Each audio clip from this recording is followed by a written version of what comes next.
reading has always been a big escape for me. And when I was a kid, I had this buddy. We go, our group of friends, 14. Up to that point in my life, reading was something I was made to do, so I hated it. And we had this buddy we'd go skating with. We called him Prego. I don't remember why we called him Prego, even though his name was Ryan.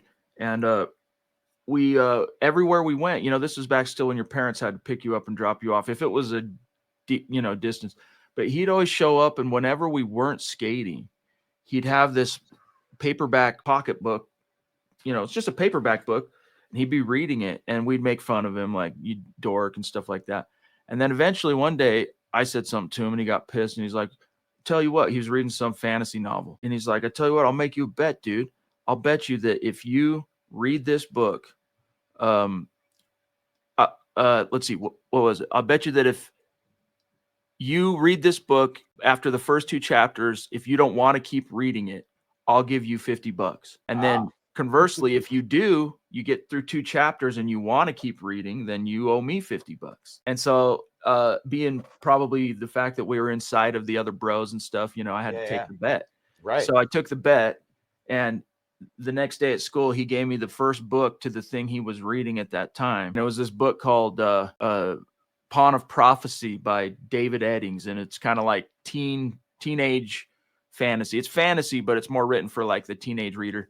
Okay. Anyway, so I'm like, all right. So I start reading this thing, and it was a grind because I'd never read anything that I was not made to read, like in school or something, or by parents or whatever.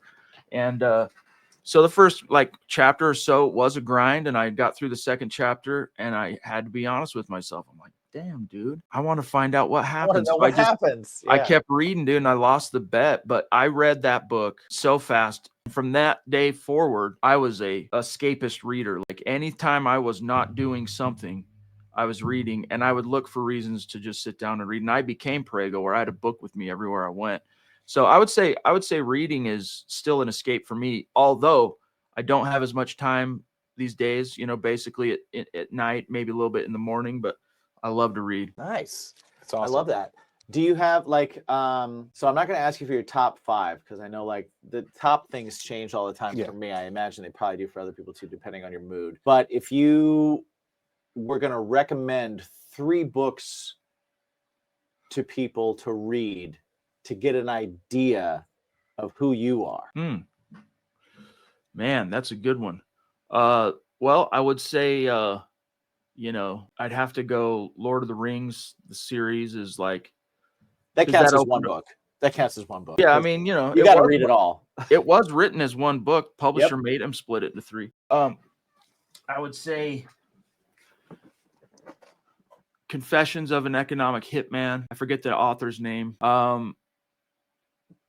And then I would say for just like pulpy fiction stuff, there's this guy named Greg Iles, and he is like the best wordsmith in the written word I've ever read. And I've read Lord knows how many books, hundreds and thousands.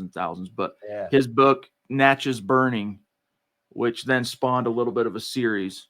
Those 3, that'd be a fair on the spot. That'd be a fair representation. But unlike like music and stuff, or like your favorite movies, it's a little bit tougher for me to pick like my favorite books. Because I don't know. What books have you read the most? Like, do you go back and read more than once? Oh yeah. Well, not everything, but the ones I have read the most is I have gone back and read that same series I was telling you about that got me started. Multiple times. I even read it out loud to my kids when they're children at night, and I do the voices and stuff. Nice. And dude, when you're doing that for 350 word novels, it takes some time, my dog. So that one, and I will reread my favorites. I've especially in the fantasy realm, because you catch when you read fantasy, I'm talking sprawling. For the most part, it's sprawling, and you really are escaping into this other world, and you're it's world building, and it's characters and all this stuff, and it's fantastical and whatnot, but so going back sometimes, and I don't have as much time these days to reread my favorites, but I used to do it a lot because I would catch a lot more too, because it's just the same thing. You watch a movie twice, you're going to catch different things. Same principle. But I do that. Although I've had a lot of people tell me that it's a complete waste of time. You should read something new. Why are you rereading it?